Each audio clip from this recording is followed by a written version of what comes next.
The entire team at Emsolation want to acknowledge that we are gathered on the traditional lands of the Wurundjeri people. We want to recognise that we are recording and telling our stories on the stolen land of our country's first storytellers. We wish to pay our respects to all Wurundjeri elders and ancestors, and to extend that respect to any First Nations peoples who listen to Emsolation.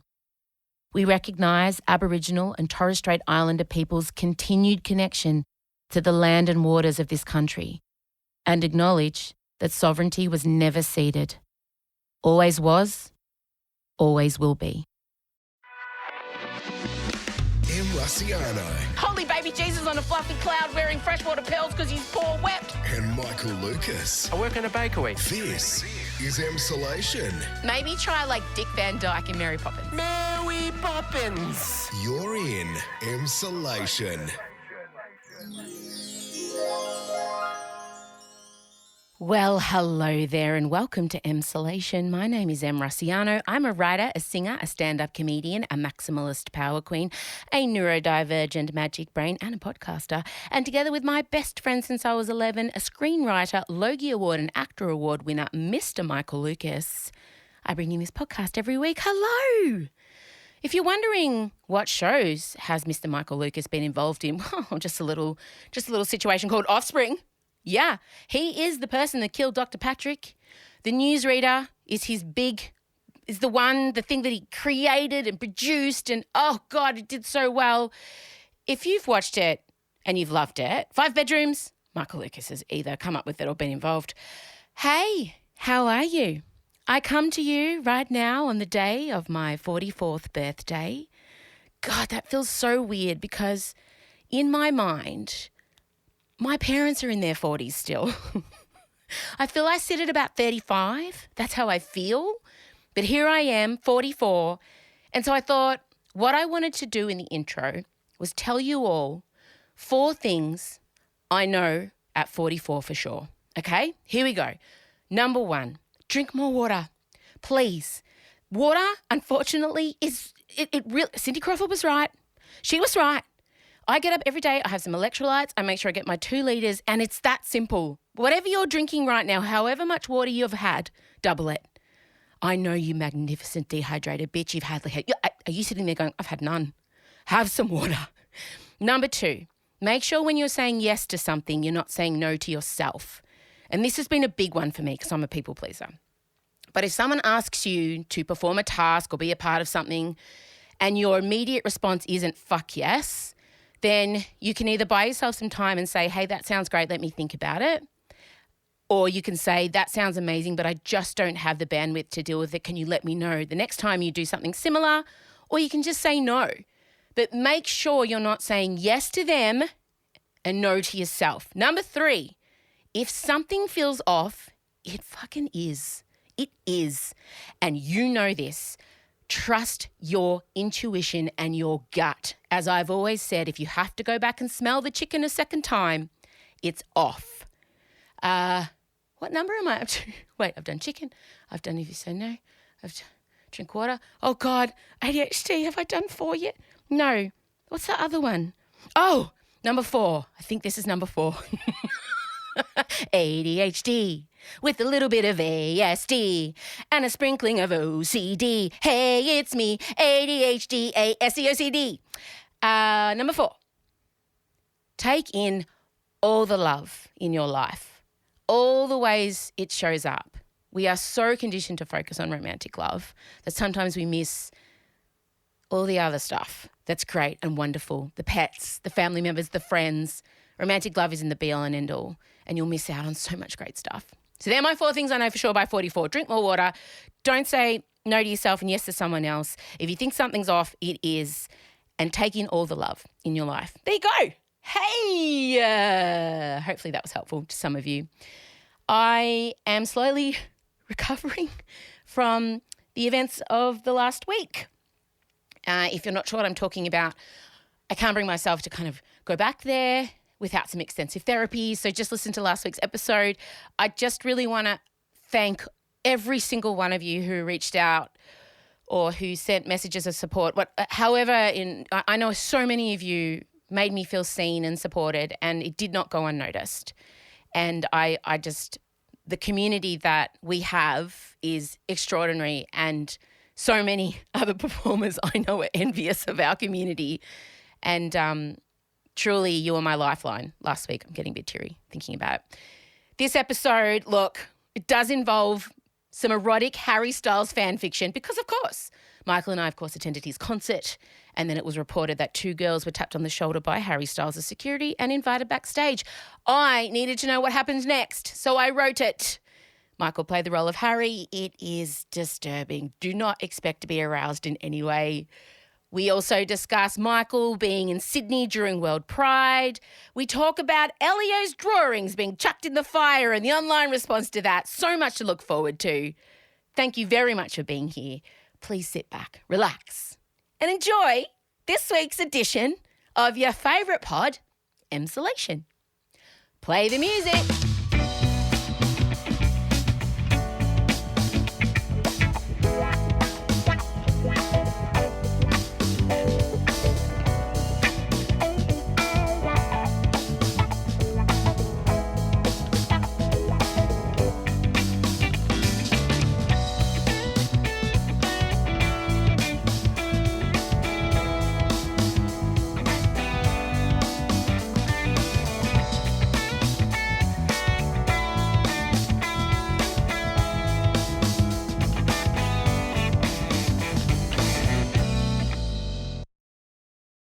M. Russiano and Michael Lucas. This is Emsolation. Michael Lucas. Oh, fuck, I'm not. Oh, no, wait, yep, no. Are you Sorry, recording? Start again. Oh, sorry. Okay. Are you sure everything's on? Yeah, I just want to be professional. Your regrowth is hectic at this angle, by the way. I know. Well, you're looking straight up into it. Yeah. It's very top deck chocolate-esque. I reckon next haircut will all be gone. Oh. You warned of this stage. You were saying top deck right from the start. Michael Lucas is here, zooming in from Sydney yet again. From the centre of World Pride. Your accommodation must be costing $1 million a night. It would be, I think. It is weird. Like, I'm yet to pass someone coming in and out of this hotel that isn't very obviously a gay couple or throuple. Or quintuple. Hi, gay. Yeah. Let's go straight into it. World Pride is happening. Everything's happening. Sydney, I think in one spate have had Ed Sheeran. They're going to have Harry Styles. They've got World Pride. Backstreet Boys. I mean, that's generous of you to...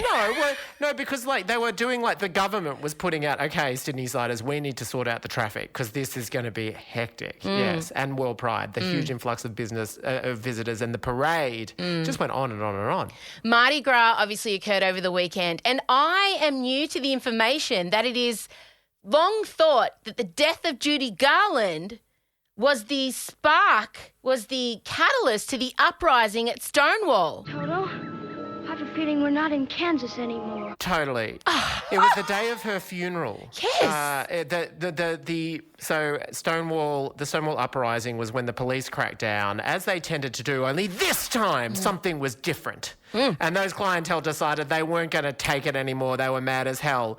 And people often speculate, why was it that night was a tipping point? And it was Judy Garland, famously beloved but also quite tragic entertainer. It was her funeral that day. And so the gays had gathered. And I get it. If that is the fact, like some people go, oh, that's a tenuous reason for it to happen. No, I don't think so. Wait. I feel like some things are fucking sacred. And you do not want to get between a gay man commemorating his favourite diva on the evening of her funeral. Oh, fucking oath. I just imagine some magnificent gay man was just said, that's it. I can take no more. Totally. Oh, we wouldn't even need a full police intervention. If, God forbid, Hail Mary, Mother Madonna died and had a funeral, I mean, I think she'll live forever, but let's just say she does one day and you and I are drinking and it doesn't even require a police intervention. Even if someone came up and said, was her face a bit weird towards the end? We would. There'd be violence. Fucking throw down. I'll square up. Throw down. What did you say? Say that again to my face, is what I would say. I would go full Roberta Williams on them. When I found this information out, I said, that is so on brand. It's so it's such an incredible fact. I don't want to know if it's not true because it has to be. So therefore I it feel is. It has a truth about it, even if it's bullshit. It feels true. Yes. And it feels like I've felt that feeling. Like when someone dares to in some way impugn or interrupt what should be a sacred moment for a particular diva, it requires a strong response. Absolutely. Now, I feel like Mardi Gras World Pride nailed it. I feel like every awards ceremony moving forward needs to hire whomever did the World Pride concert and just let them loose on the Logies, on the... It was...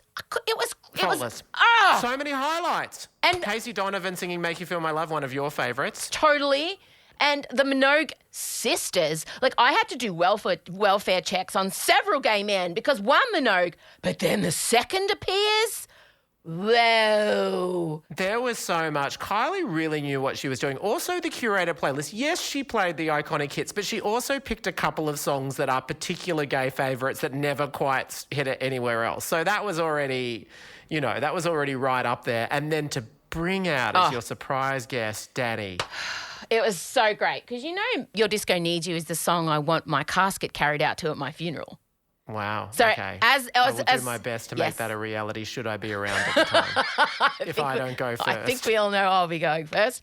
I just love the idea of all the ceremony ending and it'll be a beautiful, colourful day and there'll be all sorts of things going on. There'll be drag acts and then the final thing will just be Your Disco, da-da-da. And it'll just be like a nice... I'm not a massive fan of Kylie. I respect her. I respect what she does. But that song has always just, as soon as I heard it, the first thing I thought was funeral song. I can't explain why. Cannot explain why. I know. What about other World Pride highlights for you? I honestly, on that concert, Courtney Act did a musical-inspired history of gayness, and I just thought it was hilarious and fantastic the whole way through, and full credit to Courtney who sang her heart out the whole time and danced like a maniac, and it was just brilliant. So, I mean, that was another particular highlight for me.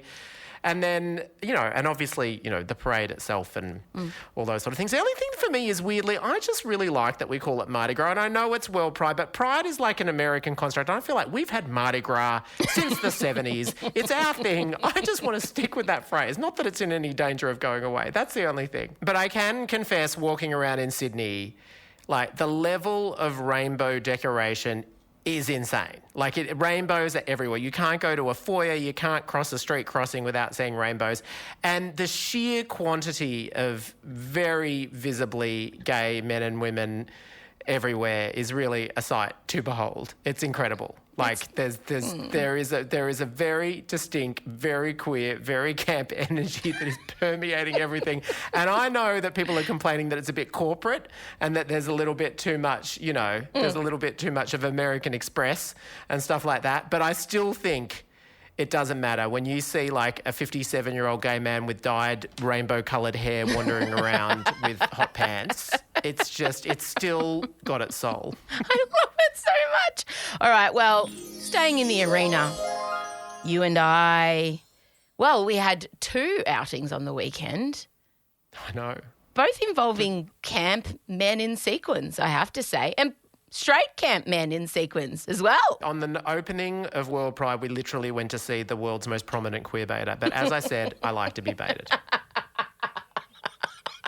But after seeing Harry Styles in the flesh in Melbourne on Friday night, you and I can confidently say that is a straight man. Look, one never likes to speculate on not someone about else's business. Sexuality. No. But if one were to do that for 1 second, I did get a depressingly straight vibe, I have to say, in our very intimate contact that we had over an hour and a half with him with 60,000 other Melburnians. Yeah, I must admit, he likes a wiggle and he likes a sequin, but I did feel this kind of alkaline straightness coming out. And the thing is... Maybe it was just exhaustion. No, I feel... No. And the crowd were lovely. They were such a gentle... it was a community and there was lots of feather boas and cowgirl hats and just a lovely scent of, Impulse, Merrily Musk or whatever the 2023 equivalent is, dewberry from the Body Shop. But it was a very joyous, light... But you said... Elton John's crowd with a polar opposite. Totally. I want to really pay tribute to Harry's crowd because a few weeks earlier, I took my mother to see Elton John. And Elton, it was a very boomer-heavy crowd. And again, we don't want to draw conclusions about or generalisations about the Draw boomers, them. but if we were to... Those people wear elasticated pants and zip-up shoes. They have given up and they are there to drink. They were drinking a ridiculous amount. They were really impatient. They were really graceless waiting in lines. And they talked so loudly throughout the whole show. Like you could barely hear anything because they were talking so loudly. And they were yelling to be over the top of Elton, of the Grammy-winning icon that is Elton John and his farewell tour. And they were probably like filming on iPads because, you know, boomers.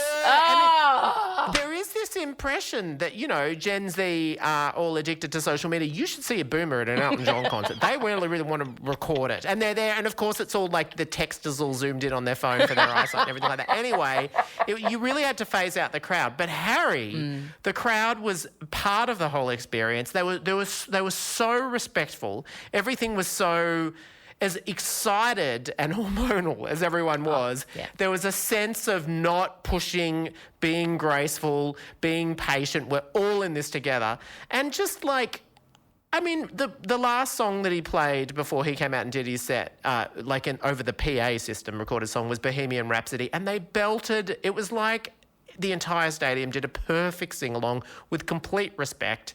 And I'm going to go so far as to say it made me optimistic for the future.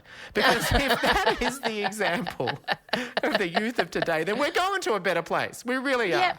It was kind. They were kindness. There was kindness everywhere.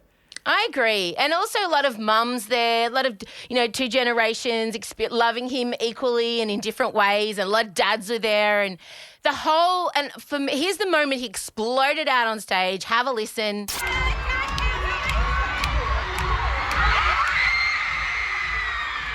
I looked across at Marcella and Odette, my daughters, and there was tears streaming down Chella's face. Odie was screaming. And I remember that feeling. I remember having that feeling with Madonna, with John Farnham. I remember seeing the person you've, you know, researched and studied and idolised for years and years and years, and they're finally there in the flesh and breathing the same air as you. And I was just so glad that my girls got to have that because I was worried they wouldn't, because I was worried everything would be shut down until, you know, they lost that joy that you have when you're that young and then you be turned into, you know, people like us. And so we still have joy. But it was just, it was magic. And so for me, that was the highlight of the concert, watching my girls watch Harry. Totally. Yeah. And also, you know, I, of course, feel that for us, Madonna was giving us and indeed the world something they really needed at that particular point in time. And even though, obviously, I'm disappointed in some ways that I did not feel ravenous homosexuality leaking out of him, I still feel that he is, the energy that he has and the sort of like it's literally one of the most popular songs was Treat People with Kindness. I mean, and there's something about the energy that he had and the exuberance and just like he is kind of like the inverse of toxic masculinity, and it kind of makes me happy that he's the icon of the time. I feel like we need that energy, and then whatever that energy was in that stadium, we just need it to like permeate out to the rest of the world because it was great. There really was this, he's created a feeling of togetherness. And also it's kind of amazing that he's already playing stadiums. Like I think there was a feeling that in the modern world with everyone being all split off in their digital little realms, it's hard for an artist to so quickly get so big that they're literally selling out stadiums. But he's done it multiple times. In Sydney, he's playing the fucking Olympic Park. It's wild. And Ed Sheeran played there too, actually. I know. So the thing is, he's just the man of the people, Ari. He was spotted at a Collingwood cafe having a coffee. Yes. Yep. Johnny Leary was there. At one of his concerts, he helped a man propose. At our concert, he helped a woman come out. Some may perhaps suspect these are preordained situations and not just happening in the moment, but let's not ruin it. He popped on a Bunnings cap. He did. There's one situation that has captured my entire everything. I just spotted a little article on Pedestrian. Harry I don't know if it was our show or the Saturday night show, Harry sent his security into the crowd when the concert finished, and two young women were asked to hang out with him after the show. And what? I mean, Good for her. far out. And Good for her. that is the stuff. Of dreams. Fuck me. It's insanity. And this was broken, of course, on Demois, like the Bible. They broke it in LA before Australia. So nothing has been, we can't find the girls yet. Don't worry, TikTok's on it. These women's, like their Centrelink numbers will be published within 48 hours. The stylers are on it. Because everyone's like, what do they look like? What's his type? Because just days before, the Daily Mail printed an article saying that he's moved on, that he has a new love, but he's keeping it on the DL out of respect to Olivia. And now these two girls have been asked backstage. They have not said anything because I dare say perhaps an NDA was slid under their noses, but the girls around them have not had to sign such an NDA. So there are videos on TikTok describing the moment these two were tapped on the shoulder by security and escorted backstage. Wow. Riveting. No, I'm waiting. Their identities will most certainly be revealed. But that is that kind of behaviour. Like, let's just. How do we feel? It's pretty old. Like, the weird thing about that is it does feel like old school rock concert for that to happen. Yeah. I mean, I'm conflicted between, on one hand, putting myself in the position of, can you imagine how electrifying it would be? Oh, my God. That's all I can think about. And maybe they just went backstage. Maybe it was like someone he knew. Or maybe they just went, to like have tea and shit, I don't know. So we're not saying anything happened, but I mean, perhaps one would imagine so hard that one would have to like frantically type out a fan fiction about what would have happened. I don't know what you're referring to, Em. Look. Did you find yourself so overcome by the situation that you just had to pour your imaginings onto the page? I did. I saw this story just before you and I were due to connect, and all of a sudden, like I imagine Ernest Hemingway must have felt. It's very similar when he was writing For Whom the Bell Tolls. Yeah. But sometimes the story just happens and you're just the conduit, you're just the vessel. But it just flows from your fingertips. Yes, I've heard Toni Morrison say the same thing. Okay. And what's flowed out of your fingertips, pray tell?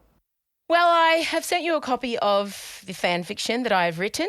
Now, this is fan fiction. I'm not saying this happened. This is just me imagining what could have been.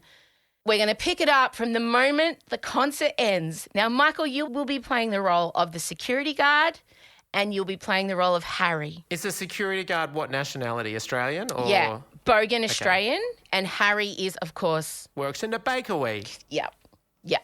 So I will be playing the role of narrator and of the two women. Only one of the women speaks. Okay, here we go. And scene. Have you got the script there? Yeah. Okay, here we go. Lily and I screamed and grabbed onto each other as Harry finished his final song, Kiwi. His super hot dancing and non-stop hip grinding to the beat guaranteed my vibe would be getting a proper workout tonight. Shit, I remembered to charge it. We stood shiny-eyed and watched as Harry's band left the stage. I sighed, feeling utterly complete. I'd been waiting for this concert for 5 long years. Lily and I began to gather up our things. I looked around and properly took in my surroundings. And there were fucking chicken feathers everywhere. It was like a brutal yet fabulous Muppet massacre. I did one last check to make sure we had all our stuff and turned and walked straight into a mountain made of impossibly hard flesh. Ladies, would you mind coming with me, please? The enormous burly slab of a man said. Fuck, were we in trouble? I knew I shouldn't have flashed my tits. Lily starts to whimper. She's not good in a fight, but I am. And what exactly why would we... Come on. Okay. And why exactly would we do that? Have we committed a crime? As if either of us are coming with you, budget Vin Diesel. The man rolled his eyes and showed us the pass hanging around his neck. It said AAA security. How about you calm your tits, love? Such typecasting this is. Harry has requested that you and Thierry Test over there meet him backstage. Unless that's something you're not interested in. I tried to convince my brain that what my ears had taken in couldn't possibly be correct. There's no way we'd just been invited backstage to meet Harry Styles. That shit doesn't happen in real life, does it? Not to us, anyway. I don't believe you, I shouted. How do we know you're not attempting to kidnap us and sell our vital organs on the black market? The security guard looked annoyed, but instead of replying, he just pointed back to the stage and said, Walk over behind the drum kit. Lily and I immediately complied and saw Harry waving back at us, that trademark cheeky side grin on full display. My legs suddenly became uncooked spaghetti. Oh, shit. I quickly turned and faced Lily. She's crying again, but for a different reason. Her head nodding, unable to form a sentence, tears of joy streaming down her face. Lily, are we doing this? We're doing this, right? Holy baby Jesus on a fluffy cloud wearing freshwater pearls because his paw wept. We're fucking doing this. So, I guess we're doing this? The burly man laughed. Yes, I say like an excited, brave and horny soldier, agreeing to be the first to run out on the front line. We're doing this. We're led through a series of corridors backstage at Marvel Stadium. I start to smell patchouli incense and expensive scented candles that smell like cigars and leather. I hear a familiar voice. You're Harry now. You really are. That crowd was incredible tonight. Wait, I work in a bakery. That crowd was incredible tonight. Best yet. Melbourne people are the best audience. You can tell they're smarter and cooler than anywhere else. I should probably move here. It's Harry fucking Styles. I reach for Lily's hand and she grabs onto mine with a vice-like grip. The security guard points to the door where I'd heard Harry's voice come from and we walk over and knock. Come in. I open the door and Harry's dressing room is before me. Imagine what the inside of Beyonce's womb probably looks like. Are you picturing the inside of a really expensive genie bottle, lots of velvet and tassels and a huge swing and a mini tramp and some leather capes hanging on hooks shaped like nipples? There's an Evian fountain with ducklings frolicking in it and 2 massage tables set up with 2 equally hot Scandinavian masseuses. Hello. Come in, girls, and make yourselves at home. You must be hot and sweaty from all that dancing. I have an entire wardrobe full of Gucci in just your size if you'd like to partake in a best friend's makeover montage before I choose which of you I want to make my wife. Insert makeover montage. Makeover montage. Best friends makeover montage. Best friends makeover montage. Best friends makeover montage. Best friends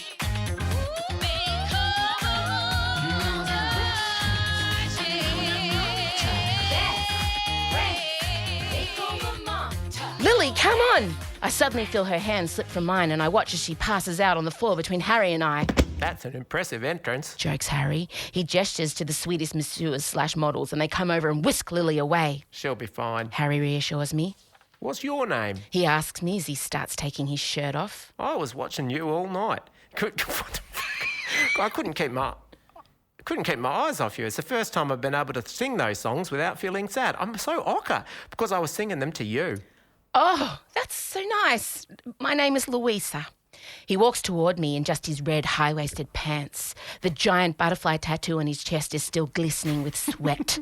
I'm not sure where to look, so I pick his belly button, which I instantly regret because it flat out looks like my eyes have made a beeline for his cock. Shit, because I said cock in my head, my eyes couldn't help but steal a quick look and he saw me do it. Louisa, do I have your consent to take my pants off and gently run my fingertips down the length of your entire... Maybe try like Dick Van Dyke in Mary Poppins. Maybe go like... Mary Poppins! Yeah, maybe try that. Yeah, okay, go back. Do I have your consent to take my pants off and gently run my fingertips down the length of your entire body?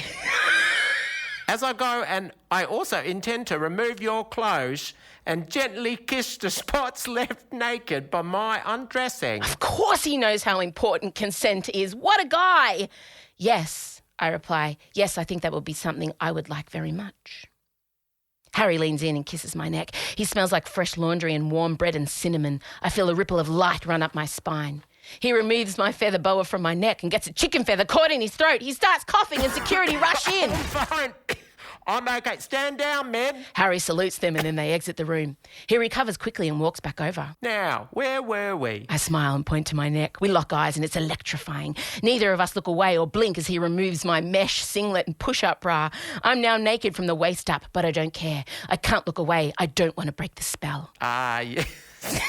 There they are. I remember those. He puts his arm around my waist and runs his finger down my jawline. He then scoops me up in one motion and carries me to the circular bed in the corner of the dressing room. He puts me down gently and I slowly remove my skirt. He begins to remove his pants, and as I steal another look at his hard manhood, he whispers, I work in a bakery. Finn. Oh, beautiful. You know what I love about that is it's revealed that you really do read fan fiction. And I told maybe you. a lot. I write it. Well, write it and read it. I mean, you just feel very familiar with the form. Oh, well done. Thank you. It was beautiful. Well. And I'm just going to say, actually, it shows admirable restraint from you that I did not expect. Yeah. I thought I thought the butterfly tattoo would be really taking us somewhere. Yeah, But no. well done. You kept it really classy. Thank you. Oh, tell you what, if I don't know what network is going to offer the $750,000 to those girls to tell their story, but I will watch. I just want any network executives to know that we will tune in to that tell-all interview. Yes, and I want to hear, and who was having that conversation. What? I just want people to appreciate my total lack of self-consciousness about handing over a script I wrote in 5 minutes to arguably Australia's foremost and respected and revered scriptwriter and screenwriter in this country. I just want everyone to know I don't give a fuck. Look, all I can say is you've made me sing. 'Cause I want it that way. And I think you've come off a lot better in this situation than my comparative efforts. Thank you so well much. done. Thank you so much. M. Russiano and Michael Lucas. This is Emsolation. Before you go, I've caused another online furore. That's a joke. It's nothing like last week, which I still can't not as talk about. traumatic. No, I still can't talk about without crying. I innocently posted a video of my son discovering, because he went to put some paper in the fire, in the wood fire that we have, and obviously it's been stinking hot in Melbourne, so we put all our kind of fire in there to start the next fire when winter comes. So there's a whole bunch of stuff in there that I've been kind of squirreling away for the last few weeks. And he opened the door and then some of his old drawings kind of lurched out at him. And he was, have a listen. Put my drawings in the fire. What happened? You put my drawings in the fire. No, I didn't. Look. What? Did someone put your drawings in the fire? Yeah. That is rude. Who do you think did it? I don't know. So I just thought that parents everywhere agreed that if the drawings are shit, like Elio would do, he is a prolific artist. He would do 50 drawings a day, okay? And I know that your love is blind and obviously full love for everything he does, but what is the artistic merit of these drawings? Are they sort of lavished upon for hours? No. Sometimes he'll go up and he'll be talking to me and, while he's talking to me, flap his hand around with a Sharpie and do one line and then demand to get put on the fridge. Didn't even give the bit of paper the courtesy of eye contact. Sometimes misses it altogether and just gets it on the couch. And the standard is shit. I'll get one fridge-worthy drawing a week, maybe. And even then, that's 52 weeks in a year. My fridge ain't big enough for 52 bits of artwork. So do you know what? A lot of it goes in the fucking fire. It's because I can't put it in the bin because he'll see it. You've got to... But I just didn't think about the fire. I thought, fire, he never goes near the fire, but it's in the off-season. So now I've got all these, the majority of people are like, oh, thank God, this is something I've been hanging on to for years, the guilt, the shame. I too destroy my children's shit artwork. And I didn't realise this isn't just a done given thing. But apparently I've unleashed this great wall of just pent up trauma about doing it. I support it. If it had been some sort of beautiful multimedia, like some watercolour with some pasted things, it was a real artistic statement and an insight to where Elio was at. But no. From what I could see, they were more accurately... it's a fine line between art and just a scribble. Yeah. And I felt like those ones were too close to it. I have a similar thing about cards and like birthday cards, Christmas cards, things like that, I just want to say I only keep yours. Yeah. Yes, they're very thought has gone in. There's been a selection process, and it's a snapshot of time. It's like we know we're going to keep it, so we sum up the year in a sort of witty, quippy way and put it all together and everything like that.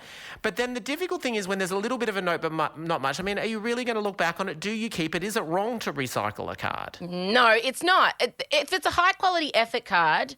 Like, there are certain people, like, I kept all my grandmother's cards because she always used to write me the most hilariously savage messages about all the things I'd done that she questions, and I loved it. So I kept hers, and I keep all the kids' ones because Odie always does a piece of art in it every year since she could draw. I just want to let you know right now, thank God Elio doesn't listen to the podcast, I barely throwed out any of Odie's art has always been really good. So from the moment she was probably about 5, I've pretty much kept everything because this kid is going to be a very famous artist one day. So many of Odie's things got tossed now I think about it. So as an artist, Odie is superior to Elio at the same age if I am to compare. He has strengths in other areas. He knows way more about dinosaurs than Odie ever will. But in terms of the art, Elio has a ways to go if he wishes to, battle in the arena with his sister. But no, cards are fine. I'm weird about throwing out... This seems like the Roy family from Succession, only about just shit art. You're playing off your children. Yeah, sure. I mean, as we all know, and I've said this on stage, I invite my children to compete for Mum's favourite. I invite them. Keeps them hungry. Yeah, keeps what them do you strong. got? It is the Hunger Games. It's the Thunderdome. What do you got? What's your best? Because as we know, the favourite child crown in any given day can be flipped between 100%. It's not set in stone. And we all know kids have favourite parents. So, and that shifts daily too. So obviously not in my family. Look, I'm going to say that your kids are pretty validated. I'm going to say they are not. No. The footprints that they leave on this earth are noticed by you. Yeah. And absolutely. I'm not at all worried. Yeah. Never forget my eldest child screaming at me from downstairs after watching Apollo Creed, "I'll never be a champion at anything because you loved me too much." So... yeah. Hilarious. Also, there's a ring of truth. Because we, had the blessing / curse Boomers. of a 1980s parenting. I mean, I have to say that I had a very different situation with my mother and my father in terms of interest levels. So my mother was very much more akin to you. Yeah. Not so much my father. And so I've been blessed with a kind of I feel like I was loved enough to feel confident, but also I also have that yearning, I will never be good enough. Yeah. You, I feel like, are blessed with a strong sense of I will never be good enough. Yeah, I mean, I was certainly loved, but I also had a mother who was, that generation of women who went to work full time. She was also studying for her degree. My dad was working in a band and at a factory, and we were left to our own devices a lot of the time. 80s parenting. So it was to get mum and dad's attention because they were so busy, I had to fucking achieve at everything. Whereas my girls would fart and Scott and I would be like, oh my God, that is the timbre, the tone on that fart is just top shelf, babes. I'm grateful for... I remember weirdly one time I ended up singing almost a part of a solo in a house music song. Why? How did I get it? Who knows? Maybe probably because I was the only boy in the whole house that would sing. Anyway, and it was Blame It on the Boogie. And I knew it was terrible. It was absolutely terrible. And I remember afterwards, I kind of had that vibe of, I think I was really off, bad. Even I could hear it. And then I just remember seeing my mum walk towards me. I could see the expression on her face.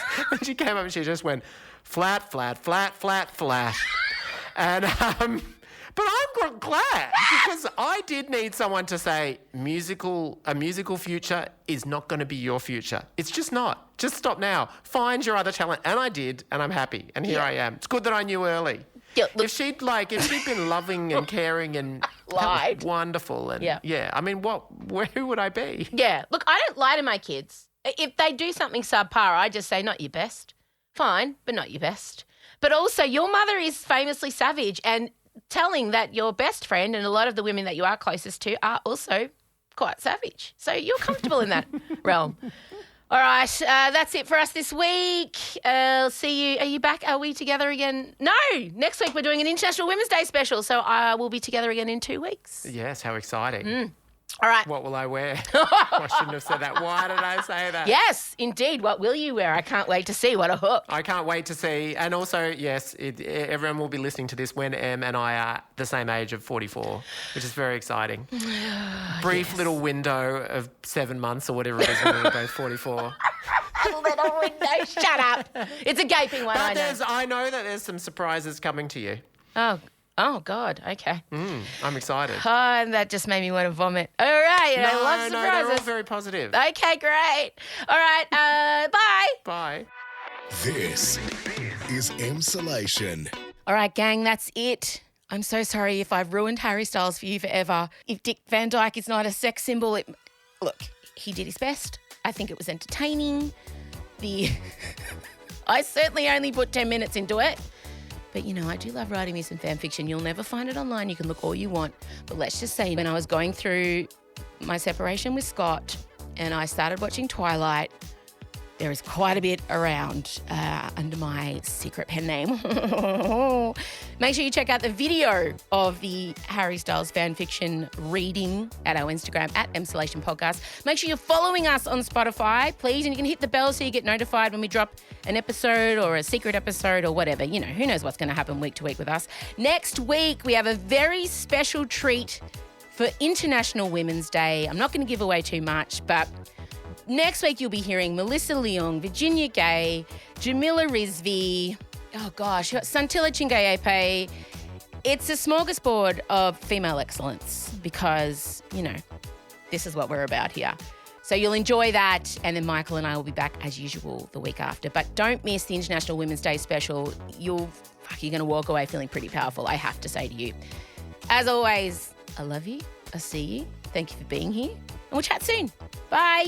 Emsolation with Em Rossiano is a Spotify exclusive podcast recorded at Down the Hill Studios, hosted by Em Rossiano with Michael Lucas and sometimes her eldest daughter Marcella. Executive produced by Benjamin Wasley, produced by Em Rossiano, edited by Ezekiel Fenn, with videos by James Henderson, socials by Marcella Rossiano Barrow, with assistance from Jem Evans, plus cameos from Em's dad Vincey. Get the full Emsolation experience by following us on Instagram at Emsolation Podcast. You can also sign up for our weekly newsletter. Join other Emsolators at the Emsolation group on Facebook. The answer is Harry Styles. If you really want to help us out, you could become a patron of Emsolation. Share this podcast with a friend. Give us a 5-star rating and make sure you're following us on the Spotify app by actually hitting the follow button. As always, thanks for listening, and we're excited to chat with you again soon.